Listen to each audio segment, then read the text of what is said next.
Alright, here is my alugbate, and as you can see, mukhang nag-survive sila kasi maraming nang nagkaroon ng mga new leaves.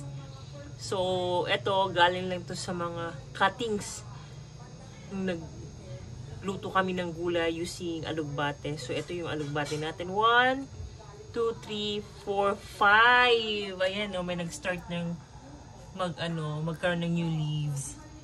So I think we're good here.